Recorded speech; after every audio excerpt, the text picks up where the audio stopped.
ಎಷ್ಟು ಇದು ಮಾಡ್ತಾನೆ ಅನ್ನೋದು ಅದು ಮಾಡಿರೋದು ಗೊತ್ತಿದೆ, ಅನುಭವಿಸೋರಿಗೆ ಗೊತ್ತಿದೆ. ಅವ್ರಿಗೆ ಯಾಕೆ ಬಡವರ ಮೇಲೆ ಇಷ್ಟೊಂದು ದ್ವೇಷಗಳನ್ನ ಸಾಧಿಸಿರೋ ಗೊತ್ತಾಗ್ತಾ ಇಲ್ಲ. ನಮ್ಮ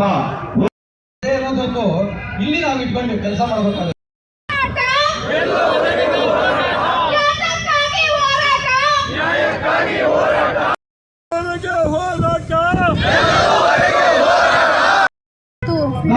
ಹೋರಾಟ ಮಾಡ್ತಾ ಇದ್ದೀವಿ. ಕರ್ನಾಟಕ ರಾಜ್ಯ ಕಾರ್ಮಿಕ ಪರಿಷತ್ ವತಿಯಿಂದ ಸಣ್ಣ ಉದ್ಯಮಿದಾರರು ಕಾಂಟ್ರಿಬ್ಯೂಟ್ಸ್ ಒಂದು ಹೋರಾಟ ಯಾಕೆಂದರೆ ತುಂಬ ದಿನನಿತ್ಯ ಜಾಸ್ತಿ ದೌರ್ಜನ್ಯಗಳು ನಡೀತಾ ಇದೆ. ಬಿಬಿಎಂಪಿ ಅಧಿಕಾರಿಗಳಿಂದಾಗಿ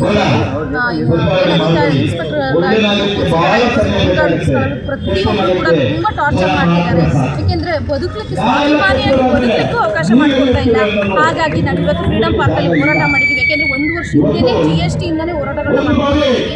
ನಾವಿವತ್ತು ಬೇಡಿಕೆ ಇಟ್ಟಿರೋದು ಏನಂತಂದರೆ ನೆಮ್ಮದಿಯಿಂದ ಕೊಡಿ ಅಂತ. ನಾವೇನೋ ಒಂದು ಮುಖ್ಯಮಂತ್ರಿ ಸ್ಥಾನ ಕೊಡಿ, MLA ಸ್ಥಾನ ಕೊಡಿ, ಇಲ್ಲ ನಿಮ್ಮ ಏನು ಸರ್ಕಾರದಿಂದ ನಮ್ಮ ಬೇಕರಿ ಕ್ಯಾಂಡಿಮೆಂಟ್ಸ್ ಅವ್ರಿಗೆ ದುಡ್ಡು ಕೊಡಿ ಅಂತ ಕೇಳ್ತಿಲ್ಲ. ಸ್ವಾಭಿಮಾನದಿಂದ ಬದುಕಲಿಕ್ಕೆ ಬಿಡಿ, ಇಲ್ಲಾಂದರೆ ಒಂದು ದೊಡ್ಡ ವಿಷಯ ಕೊಟ್ಬಿಡಿ. ಯಾಕೆ ಅಂತಂದರೆ ಒಂದು ಕಾರ್ ಡ್ರೈವರ್ ಆಗಿರ್ಬೋದು, ಆಟೋ ಡ್ರೈವರ್ ಕಾಕಿ ಡ್ರೆಸ್ ಹಾಕೋದ್ರೆ ಭಯದಿಂದ ಬದುಕ್ತಾ ಇದ್ದಾರೆ. ಅವಶ್ಯ ಶಬ್ದದಿಂದಲೇ ನಿಲ್ಲಿಸ್ತಾ ಇದ್ದಾರೆ. ಯಾಕೆ ಸ್ವಾಮಿ ಈ ಥರ ಅಧಿಕಾರಿಗಳು ಮಾಡ್ತಾ ಇದ್ದೀರಾ?